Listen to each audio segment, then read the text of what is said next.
హరీషు భవ్య ఆ రోజు సాయంత్రం స్కూల్ అయిపోవటంతో ఇంటికి వెళ్తూ ఉంటారు. చెల్లి, రాత్రి మనం చదువుకునేటప్పుడు నానమ్మ మమ్మీ మాట్లాడుకున్న మాటలు విన్నావు కదా? అవునన్నయ్య, విన్నాను. నాకైతే విన్నప్పుడు చాలా బాధ అనిపించిందన్నయ్య. మనం ఎలాగైనా నానమ్మ మమ్మీల బాధని దూరం చేయాలి చెల్లి. నువ్వు దూరం చేద్దామంటే మనం చేద్దామన్నయ్య. కానీ ఎలా దూరం చేయాలో నీకు తెలుసా మరి? తెలీదు చెల్లి. కాకపోతే మనం ఇక్కడ బాగా ఆలోచన చెయ్యాలి. నానమ్మ మమ్మీ ఇద్దరూ దేని గురించి బాధపడుతూ మాట్లాడుకున్నారో అని. 2 రోజుల్లో క్రిస్మస్ వస్తుంది కదా, ఆ సెలబ్రేషన్స్ గురించి మాట్లాడుకుంటూ బాధపడుతున్నారన్నయ్య. అవును చెల్లి, క్రిస్మస్ సెలబ్రేషన్ చేసుకోవడానికి నానమ్మ వాళ్ళ దగ్గర డబ్బులు లేవని, ఈ ఇయర్ మన క్రిస్మస్ సెలబ్రేషన్స్ చేసుకునేలా లేమని బాధపడ్డారు. అవునన్నయ్య, మనం ఎలాగైనా క్రిస్మస్ సెలబ్రేషన్ ఇంట్లోనే చేయాలి. కానీ ఎలా ఏముంది చెల్లి, మనం దాచిపెట్టుకున్న డబ్బులు ఉన్నాయి కదా, ఆ డబ్బులతోనే మనం ఇంట్లో క్రిస్మస్ సెలబ్రేషన్ చేయాలి. అప్పుడు మమ్మీ నానమ్మ చాలా సంతోషపడతారు, మనల్ని మెచ్చుకుంటారు. అయితే అన్నయ్య, క్రిస్మస్ సెలబ్రేషన్లో శాంటా క్లాస్ కూడా ఉండాలి కదా? అవును చెల్లి, అసలు క్రిస్మస్ సెలబ్రేషన్ అంటేనే శాంటా క్లాస్ కదా. సో తను తీసుకొచ్చిన గిఫ్ట్స్ని నవ్వుతూ సరదాగా అందరికీ పంచడం, ఇదే కదా పండుగ. అయితే నేను శాంటా క్లాస్ వేషం చేసుకుంటా, బహుమతులు ఇస్తాను, సరేనా మరి? సరే చెల్లి, నువ్వు అడిగితే నేను కాదంటానా? చెప్పు చెల్లి, నువ్వే శాంటా క్లాస్ వేసుకుని మన ఇంటికి వచ్చేయి, మనం వాళ్ళకి గిఫ్ట్స్ ఇచ్చేద్దాం అని చెప్పగానే భవ్య చాలా సంతోషపడుతుంది. అలా ఇద్దరూ మాట్లాడుకుంటూ ఇంటికొచ్చారు. ఇంటి దగ్గర నానమ్మ శారద ఇంటి ముందున్న పూల మొక్కలకు నీళ్లు పడుతూ ఉంటుంది. పూల మొక్కల్ని చూసిన భవ్యకి ఒక ఆలోచనొచ్చింది. నానమ్మ, ఈ పూలని నువ్వేం చేస్తావు? పూలనేం చేస్తానే మనవరాలా, బాగా కాసిన పూలను కోసి గుడి దగ్గర అమ్ముతా, డబ్బులు వస్తాయి. ఆ డబ్బులు మనకేదో రోజున అవసరం అవుతాయి కదా. వారేవా నానమ్మ, నువ్వైతే సూపర్ నానమ్మ. ఒక్కో పువ్వుని ఎంతకు అమ్ముతావు? భవ్య, పువ్వుల్ని గుడి దగ్గర ఒక్కొక్కటి అమ్మితే ఎవరు కొనరమ్మా. 20-30 రూపాయలు చొప్పున అమ్మితేనే కొంటారు. అట్ట అమ్మితేనే మనకి బాగుంటది, కొంతవరకు లాభం వచ్చింది. ఆయన ఈ పూలగోలు నీకెందులే తల్లి, నువ్వెళ్ళి చదువుకో, వెళ్ళు. అబ్బా నానమ్మ, స్కూల్లో ఇప్పటి వరకు చదువుకొనే వచ్చాంలే, ఇంటి దగ్గర కూడా చదువుతూనే ఉండాలా ఏంటి? కొద్దిసేపు ఆడుకుంటాం, మెదడుకి ఎంటర్టైన్మెంట్ కావాలి కదా. నేను చెల్లి ఇంట్లోకి వెళ్ళి బ్యాగులు పెట్టుకొని వస్తాము, అలా పెరట్లో బ్యాటు బాలు ఆడుకుంటాము, సరేనా? సర్లేరా మనవడా, ముందు ఇంట్లోకి వెళ్ళండి. మమ్మీ ఎక్కడుంది నానమ్మ? పెరట్లో ఉంది తల్లి, కూరగాయల మొక్కలు కాసిన వాటిని కోతున్నట్టుంది అని శారద చెప్పగానే హరీషు భవ్యలు ఇంట్లోకి వెళ్తారు. ఎందుకు చెల్లి, పూలెందుకు అమ్ముతారు, ఎలా అమ్ముతారని నానమ్మని అడిగావు? అందుకు ఒక కారణం ఉందన్నయ్య. మన దగ్గరున్న డబ్బులు క్రిస్మస్ సెలబ్రేషన్స్కి సరిపోకపోతే మనమే ఒక రోజున పూలన్నీ కోసి గుడి దగ్గర అమ్ముకోవచ్చు కదా. అందుకే నేను నానమ్మ దగ్గర పూల గురించి అడిగాను, ఎలా అమ్ముతారో అడిగా, ఎంతకు అమ్ముతారో అడిగానన్నయ్య. వావ్ చెల్లి, నీ ముందు చూపు నాకు నచ్చింది. అయితే మనం దాచిపెట్టుకున్న డబ్బులు ఎంతున్నాయో చూద్దామా? ఇప్పుడు వద్దన్నయ్య, మనం ముందుగా డెకరేషన్ షాప్ దగ్గరికి వెళ్ళాలి. అక్కడ క్రిస్మస్ సెలబ్రేషన్స్కి సంబంధించిన డెకరేషన్ శాంతా క్లాస్ వేషాలకు ఎంత అవుతుందో తెలుసుకోవాలి. అప్పుడు మనం దాచిపెట్టిన డబ్బుల్ని చూద్దాము, సరిపోతే ఆ డబ్బులతోనే అన్నీ కొందాము. లేదంటే అప్పుడు గుడి దగ్గర పూలమ్మాలి, అంతే కదా చెల్లి? అవునన్నయ్య అని మాట్లాడుకుని ఇద్దరూ వేరువేరు గదుల్లోకి వెళ్తారు. పిల్లలు డ్రెస్ చేంజ్ చేసుకుని బ్యాటు బాలు తీసుకుని పెరట్లోకి వెళ్లారు. అక్కడ అనామిక కూరగాయలు కోస్తూ పిల్లల్ని చూసింది. వాటిని చూడగానే హరీష్కి ఒక ఆలోచన వచ్చింది. మమ్మీ, ఈ కూరగాయలు ఎలా అమ్ముతావు, ఎక్కడ అమ్ముతావు? అదేంటి బాబు, ఎప్పుడూ లేనిది కూరగాయల అమ్మకం గురించి అడుగుతున్నావు? ఏం లేదులేమ్మా, ఎప్పుడు బుక్స్లో విషయాలు తెలుసుకోవాలా చెప్పు, ఇలా మామూలు విషయాలు కూడా తెలుసుకోవాలి కదా. అప్పుడప్పుడు ఇలాంటి విషయాలు కూడా మేము తెలుసుకోవాలి కదా మమ్మీ. ఒక్కొక్క రోజు ఒక్కొక్క ధర ఉంటుందిలేమ్మా మార్కెట్లో. అన్ని కూరగాయలు 1/2 కిలో, 1/2 కిలో, కిలో చొప్పున అమ్ముతూ ఉంటాం. ఎవరికి ఎన్ని కిలోలు కావాలో తెలుసుకొని అన్ని కూరగాయలు బరువేసి తూకంతో తూచి ఇస్తూ ఉంటాము. సరే మమ్మీ, మేము ఆడుకోవడానికి గ్రౌండ్కి వెళ్తున్నాం. అలాగే పిల్లలు, దెబ్బలు తగిలించుకోకుండా జాగ్రత్తగా ఆడుకొని చీకటి పడేలోపు ఇంటికొచ్చేయండి. అసలే డిసెంబర్ నెల, చలికాలం. రోజు రోజుకి చలి విపరీతంగా ఉంది. ఎక్కువసేపు బయట ఉండడం అంత మంచిది కాదు పిల్లలు. సర్లే మమ్మీ, ఇలా వెళ్ళి కాసేపే అలా ఆడుకొని ఇంటికొచ్చేస్తాం అని పిల్లలు చెప్పి ఇంట్లో నుంచి వెళ్ళిపోతారు. శారద నీళ్లు పట్టడం ఆపేసి అరుగు మీదున్న కుర్చీలో కూర్చొని, కాళ్ళ వేడివేడి టీ తీసుకురా, నీళ్లు బట్టి చేతులు చల్లబడ్డాయి, కొంచెం చలిగా ఉంది, వేడివేడి టీ తాగితే కాస్త హుషారు వచ్చింది, చలి తగ్గుద్ది అని చెప్పగానే పెరట్లో ఉన్న అనామిక ఆ మాటలు వింటుంది. కూరగాయలు కోయడం అయిపోయింది అత్తయ్య, ఇప్పుడే వచ్చి టీ పెట్టి ఇస్తానులే అని అనామిక కోసిన కూరగాయల్ని తీసుకొని కిచెన్లోకి వెళ్ళింది. టీ పెడుతూ ఉంటుంది. హరీషు భవ్య ఆడుకోకుండా ఒక డెకరేషన్ షాప్కి వెళ్లారు. ఆ షాప్ బయట క్రిస్మస్ సెలబ్రేషన్కి కావాల్సిన డెకరేషన్ సామాగ్రి మొత్తం కనబడుతూ ఉంటుంది. పిల్లలు అది చూసి చాలా సంతోషపడతారు. చెప్పండి పిల్లలు, ఏం కావాలి? స్టార్ కావాలా? ఎక్స్మస్ ట్రీ కావాలా? లేదంటే బెలూన్స్ కావాలా? ఏం కావాలి చెప్పండి. అంకుల్, నేను నా చెల్లి కలిసి దాచిపెట్టుకున్న డబ్బులతో మా ఇంట్లో క్రిస్మస్ సెలబ్రేషన్ చేయాలనుకుంటున్నాం. వావ్ పిల్లలు, మీరు గ్రేట్. ఇంత చిన్న వయసులో క్రిస్మస్ సెలబ్రేషన్ చేయాలనుకుంటున్నారు. మీరు వెరీ గుడ్ చిల్డ్రన్స్. అయితే చెప్పండి, నేను మీకు ఎలా సహాయం చేయగలను? అంకుల్, క్రిస్మస్ సెలబ్రేషన్స్ కి కావలసిన డెకరేషన్ మొత్తానికి శాంటా క్లాస్ డ్రెస్లతో కలిపి మొత్తం ఎంత అవుతుందో చెప్పండి. చెప్తాను పిల్లలు. మీ దగ్గర ఎంత డబ్బుంది? ఇంకా చూసుకోలేదు అంకుల్, మీరు చెప్తే వెళ్ళి చూసుకుంటాం. తక్కువైతే తగిన ఏర్పాట్లు కూడా చేసుకున్నాంలే అంకుల్. ఇప్పుడే చెప్తాను అని ఒక పేపర్ మీద క్లియర్గా రాసిచ్చాడు. హరీషు భవ్యలు ఆ పేపర్ తీసుకొని, చాలా థ్యాంక్స్ అంకుల్ మీకు. ఇలా చూడండి పిల్లలు, డబ్బులు కొంచెం తక్కువైనా పర్వాలేదు, మా షాప్కే రండి, నేను మీకు కావాల్సినవి మొత్తం ఇస్తాను, సరేనా? అయ్యో డబ్బులు తక్కువగా ఉన్నాయి కదా, అంకుల్ ఫీల్ అవుతాడు, మనకు డెకరేషన్ వస్తువులు ఇవ్వడు అని బాధపడకండి, మీ దగ్గర ఎంత ఉంటే అంత తీసుకొని వచ్చేయండి అని షాప్ అతను చెప్పగానే హరీషు భవ్యలు చాలా సంతోషపడతారు. చాలా చాలా థ్యాంక్స్ అంకుల్ అని హరీషు భవ్యలు ఆ పేపర్ను తీసుకొని చీకటి పడుతూ ఉండగా ఇంటికొస్తారు. అనామిక పెట్టిన అన్నం తింటారు. మమ్మీ, నేను అన్నయ్య రూమ్లో కూర్చొని చదువుకోమా? సరే పిల్లలు, వెళ్ళి చదువుకోండి అని చెప్పగానే హరీషు భవ్య ఆ గదిలోకి వెళ్లి బుక్స్ ముందేసుకొని తాము దాచిపెట్టుకున్న డబ్బుల్ని లెక్కబెడుతూ ఉంటారు.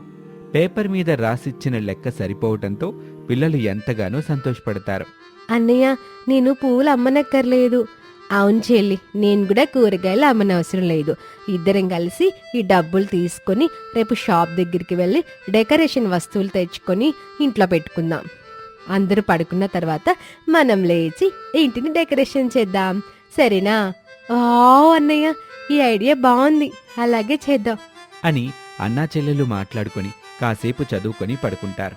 ఇక మరుసటి రోజున రెడీ అయ్యి స్కూల్కి వెళ్ళిపోతారు. అత్తాకోడళ్ళు మాట్లాడుకుంటూ ఉంటారు. అత్తయ్య, పిల్లలు మాట్లాడుకున్నది విన్నారు కదా? విన్నాను కోళ్ళ. మనం చేయలేకపోయినా పిల్లలు దాచిపెట్టుకున్న డబ్బులతో క్రిస్మస్ సెలబ్రేషన్ చెయ్యాలని పట్టుదలతో సంతోషంగా ఉన్నారు. పిల్లల సంతోషాన్ని మనం ఎందుకు కాదనాలి చెప్పు? అలాగే చేయనీ కోళ్ళ. కాకపోతే అత్తయ్య, చలికి పిల్లలు లేకపోతే మనం లేచి డెకరేషన్ చేద్దాం, ఏమంటారు? అలా గొడవద్దులే అనామేక, మేం చేద్దామని అనుకున్న క్రిస్మస్ సెలబ్రేషన్ని ఆ డెకరేషన్లు అవి ఇవి మమ్మీ నాన్నమ్మ చేసేసారని ఫీల్ అయిపోరు. సర్లే అత్తయ్య అని అత్తాకోడళ్ళు ఇంటి విషయాల గురించి మాట్లాడుకుంటూ ఉంటారు. అలా సమయం గడుస్తూ ఉంటుంది. ఇక సాయంత్రం స్కూల్ వదిలిన తర్వాత హరీషు భవ్య ఇద్దరూ కలిసి డెకరేషన్ షాప్ దగ్గరికి వెళ్లారు. డబ్బులిచ్చి వాళ్ళకి కావాల్సిన డెకరేషన్ వస్తువులన్నీ తీసుకున్నారు. ఇక ఆ తర్వాత ఒక కేక్ షాప్కి వెళ్ళి అతనితో కూడా మాట్లాడి కేక్ ఆర్డర్ ఇస్తారు. ఆ తర్వాత చీకటి పడుతూ ఉండగా ఇంటికి తిరిగి వచ్చారు. వాళ్ళ చేతుల్లో బరువుగా ఉన్న ఒక కవర్ని చూసి, ఏమిటి బాబు ఆ చేతిలో ఉన్న కవర్ ఏంటి? ఇవి పాత పుస్తకాలు మమ్మీ, చదువుకోవడానికని తెచ్చుకున్నాం. సర్లేరా మనోడా, వెళ్ళి కాసేపు చదువుకోండి అని చెప్పగానే పిల్లలు ఇంట్లోకి వెళ్లారు. ఆ రోజు రాత్రి అందరితో పాటు అన్నం తిని పడుకున్నారు. చలికాలం కావటంతో పిల్లలు రాత్రిపూట లేవలేదు. నిండుగా దుప్పటి కప్పుకొని హాయిగా పడుకున్నారు. ఇక ఆ రోజు క్రిస్మస్ పండుగ. అత్తాకోడళ్ళు రోజులాగానే ఆ రోజు నిద్రలేచారు. పిల్లల్ని నిద్రలేపారు. అప్పుడు వాళ్లకు రాత్రి తీసుకొచ్చిన క్రిస్మస్ సెలబ్రేషన్ డెకరేషన్ వస్తువులు గుర్తుకొస్తాయి. అదే విషయాన్ని అందరికీ చెప్తారు. అందరూ కలిసి డెకరేషన్ చేస్తారు. ఇంటి ముందు క్రిస్మస్ ట్రీని పెట్టుకుంటారు. దగ్గరలో ఉన్న చర్చికి వెళ్లి ప్రార్థన చేసి సంతోషంగా ఇంటికి తిరిగి వస్తారు. ఇక ఆ రోజు రాత్రి హరీషు, భవ్యలు శాంటాక్లాజ్ వేషాలు వేసుకునొచ్చి ఇంట్లో అందరికీ బహుమతులిచ్చి భలే సందడి చేస్తారు. దాంతో ఆ ఇంట్లో వాళ్ళంతా చాలా సంతోషపడతారు. ఈ విధంగా అనామిక కుటుంబం క్రిస్మస్ పండుగని సంతోషంగా జరుపుకుంటారు. ఆ ఇంట్లో క్రిస్మస్ పండుగని జరుపుకున్నందుకు గాను పిల్లలు హరీషు, భవ్య కూడా చాలా ఆనందిస్తారు. కళింగపట్నం అనే గ్రామంలో ఉండే రైతులు క్యాలీఫ్లవర్ పంటని ఎక్కువగా పండిస్తూ ఉంటారు. అందుకు కారణం ఆ ఊళ్ళో ఉండే శారద, అనామిక అనే అత్తాకోడళ్ళు. ఈ అత్తాకోడలిద్దరూ కొద్దో గొప్ప చదువుకున్నవాళ్ళు, మార్కెట్టు ధరలపై కొంత అవగాహన ఉన్నవాళ్ళు. ఇద్దరూ కలిసి క్యాలీఫ్లవర్ పంట వేసిన రైతు పొలం దగ్గరికి వెళ్లి పంటని చూసి ధర మాట్లాడుకుంటారు. కొంత డబ్బు కూడా ఇస్తారు. పంటని పూర్తిగా అమ్మిన తర్వాత మిగతా డబ్బుల్ని ఇస్తారు. అలా ఆ ఊళ్ళోని రైతులకి అత్తాకోడళ్ళంటే గౌరవ మర్యాదలు ఉన్నాయి. ఒకరోజున అత్తయ్య, మీరు మన క్యాలీఫ్లవర్ పంట పొలం దగ్గరికి వెళ్ళండి. నేను మార్కెట్కి వెళ్ళి ఈరోజు క్యాలీఫ్లవర్ ధర ఎంతుందో తెలుసుకుని వస్తాను.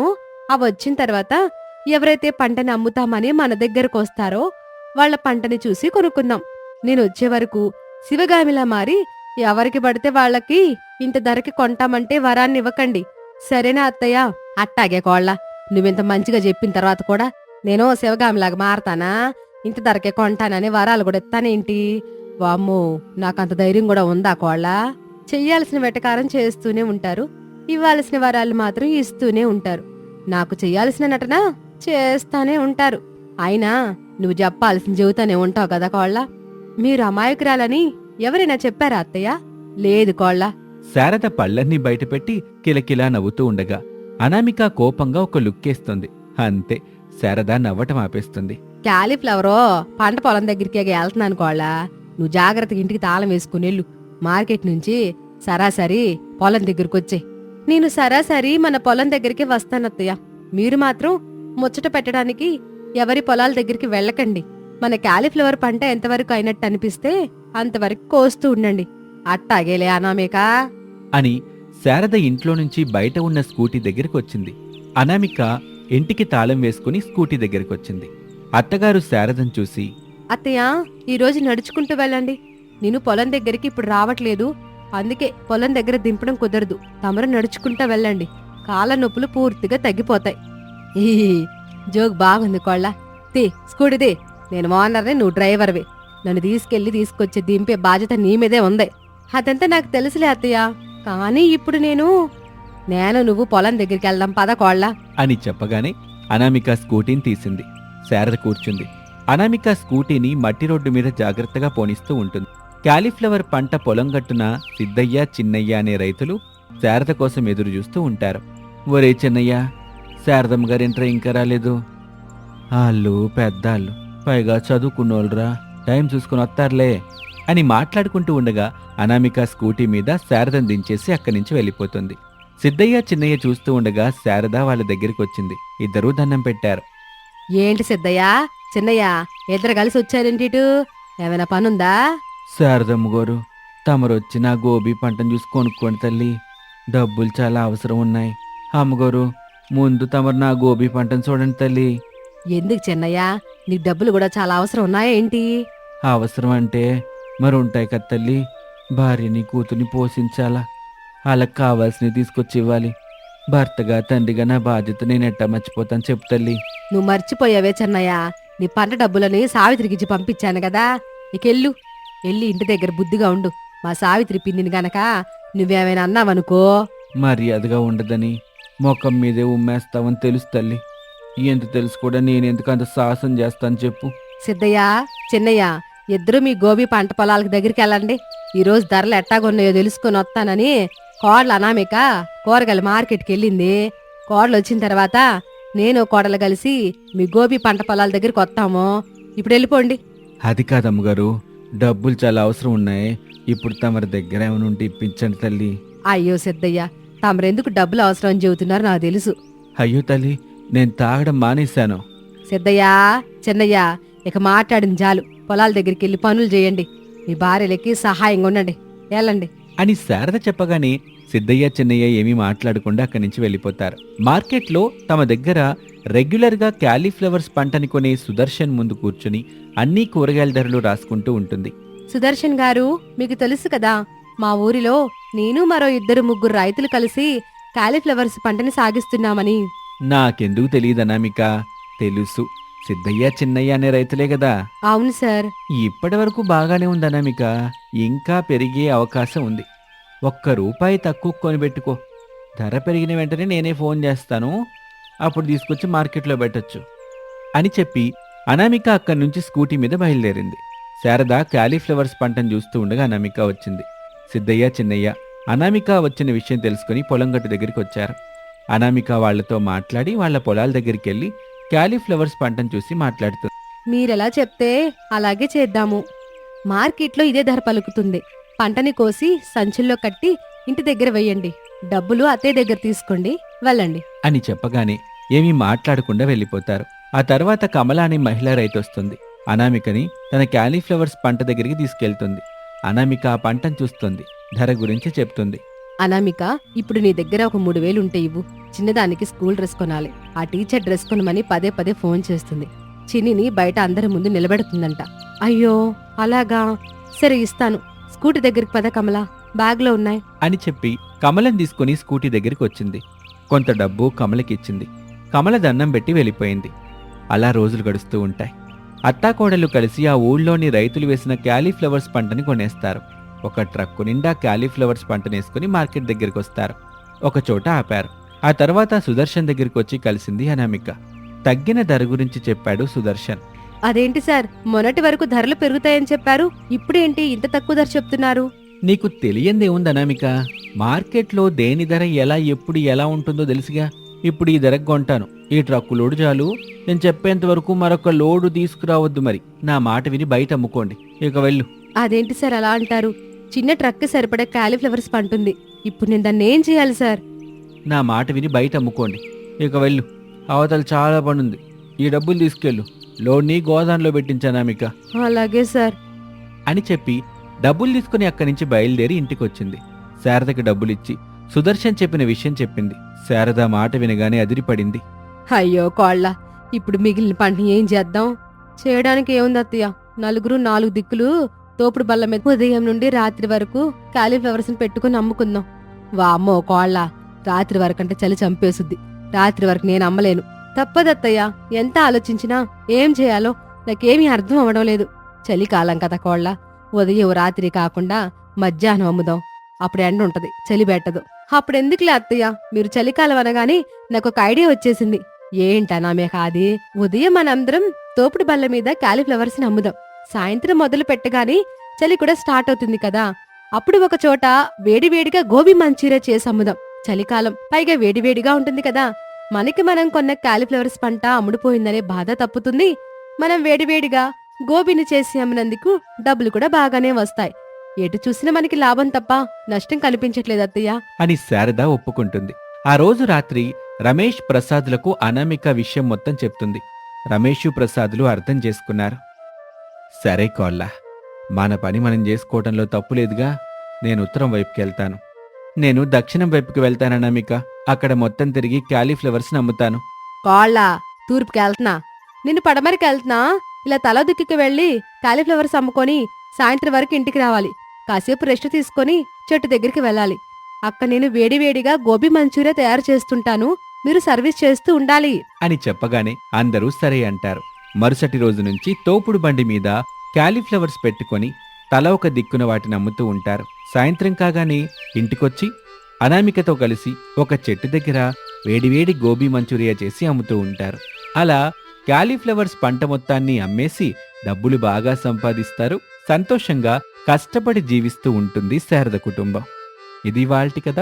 మరొక ఆసక్తికర కథలో మళ్ళీ కలుద్దాం. అంతవరకు సెలవు, నమస్తే.